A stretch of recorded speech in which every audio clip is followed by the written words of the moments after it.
नमस्कार, मी दिलीप स्वामी, जिल्हाधिकारी तथा जिल्हा दंडाधिकारी छत्रपती संभाजीनगर बोलतोय। आत्ताच जिल्हा आपत्ती व्यवस्थापन प्राधिकरण समितीची बैठक संपन्न झालेली आहे। माननीय पोलीस अधीक्षक, माननीय पोलीस आयुक्त आणि माननीय मुख्य कार्यकारी अधिकारी जिल्हा परिषद आणि सर्व सदस्य समिती यांच्या उपस्थितीमध्ये आणि आर्मी ऑफिसरच्या उपस्थितीमध्ये काही निर्णय घेण्यात आलेले आहेत। यामध्ये समस्त नागरिकांना आवाहन करण्यात येत आहे की विवाह प्रसंगी आपण कुठलाही ड्रोनचा वापर सद्यस्थितीमध्ये करू नये। पोलीस प्रशासनाची लेखी पूर्व परवानगी घेतल्याशिवाय कोणीही कुठल्याही परिसरात जर ड्रोनचा वापर केल्याचे निदर्शनास आले तर त्यांच्यावर कडक कारवाई करण्यात येईल, याची कृपया आपण सर्वांनी नोंद घ्यावी। नंबर 2, ब्लॅकआउट ची परिस्थिती जर समजा भविष्यामध्ये आलीच तर त्याची आपली पूर्व तयारी असावी, आपली मानसिक तयारी असावी।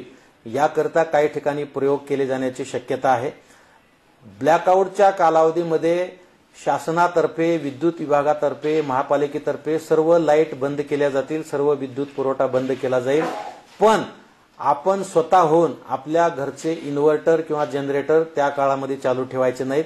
आपल्या घरच्या कुठल्याही लाईट, मग त्या बाहेर उद्यानातील असतील, घरावरच्या असतील, परिसरातील असतील किंवा घरातल्या असतील, त्या सुद्धा लाईट बंद करायचा आहे आणि कंप्लीट ब्लॅक दिसलं पाहिजेत, कंप्लीट अंधार दिसला पाहिजेत, अशा पद्धतीची आपली तयारी असली पाहिजेत।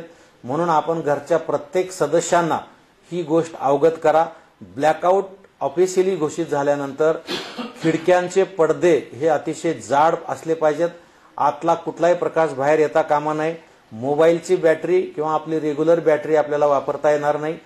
जर रस्त्यावर असताना, आपण वाहन चालवत असताना जर ब्लॅकआउट घोषित झालं तर तातडीनं आपल्या गाडीचे हेडलाईट्स आपल्याला बंद करून गाडी बाजूला कुठेतरी उभं करायची आहे आणि प्रशासन देईल त्या सूचनेला अतिशय सकारात्मक आणि अतिशय तातडीनं प्रतिसाद द्यायचा आहे।